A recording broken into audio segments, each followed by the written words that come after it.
4 दृश्यों के बाद सिद्धार्थ का मन पूरी तरह बदल चुका था। महल की सुख सुविधाएं अब उन्हें बांधने लगी थीं। जहां पहले वही वस्तुएं आनंद देती थीं, अब वे उन्हें खोखली लगने लगीं।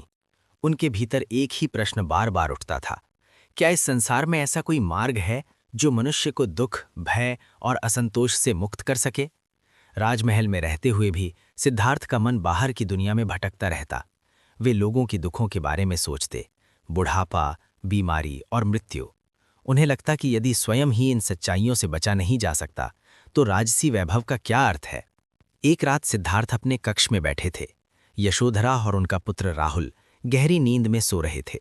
सिद्धार्थ ने उन्हें शांत भाव से देखा। उनके मन में करुणा और प्रेम था, लेकिन साथ ही एक दृढ़ निश्चय भी।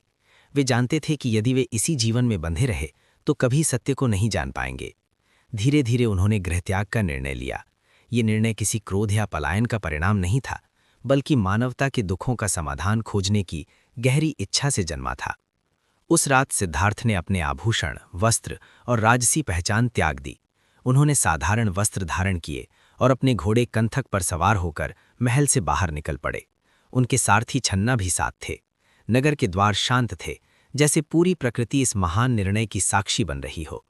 नगर की सीमा पर पहुंचकर सिद्धार्थ ने अपने केश काट दिए और छन्ना को वापस लौटने का आदेश दिया। उन्होंने कहा कि अब उनका मार्ग अलग है। छन्ना की आंखों में आंसू थे, लेकिन वो सिद्धार्थ के निश्चय को समझ चुके थे। अब सिद्धार्थ न राजकुमार थे, न पति, न पिता। वे केवल एक साधक थे, सत्य की खोज में निकले हुए। उन्होंने जंगलों और आश्रमों की ओर कदम बढ़ाए, जहां ऋषि मुनि तपस्या करते थे। गृहत्याग के साथ ही सिद्धार्थ के जीवन का एक अध्याय समाप्त हुआ और एक नया अध्याय शुरू हुआ। यह अध्याय था संघर्ष, साधना और आत्मखोज का। वे जानते थे कि आगे का मार्ग कठिन होगा, लेकिन उनके मन में भय नहीं था। उनके भीतर केवल करुणा और सत्य को पाने की आग जल रही थी।